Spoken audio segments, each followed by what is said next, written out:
আপনার মূলাঙ্ক কি 3, 12, 21 বা 30 তারিখে? তাহলে কিন্তু এই ভিডিওটা আপনার জন্য। এত ইনফিনাইট উইজডম থাকা সত্ত্বেও আপনারা কি জীবনে মাঝে মধ্যে খুব স্টাক ফিল করেন? মনে হয় যেন লাইফে একটা ব্লক এসে গেছে। আপনাদের কিন্তু মূলাঙ্ক 3। এই 3 মূলাঙ্ককে রুল করে স্বয়ং গুরুদেব বৃহস্পতি।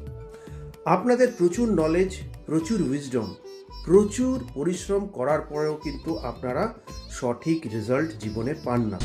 আমার কাছে কিন্তু আজকে আপনাদের এই যে ব্লক, এই ব্লকটাকে কাটানোর একটা দারুণ রেমেডি রয়েছে।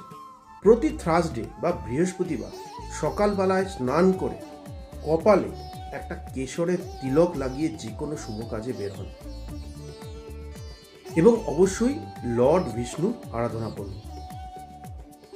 দেখবেন জীবনে সাকসেস এবং প্রসপারিটি ম্যাজিকের মতো কাজ করছে। ভিডিওটা আজকেই সেভ করে রাখুন আর শেয়ার করুন আপনার সেই সব বন্ধুদের সঙ্গে যাদের মূলাঙ্ক 3।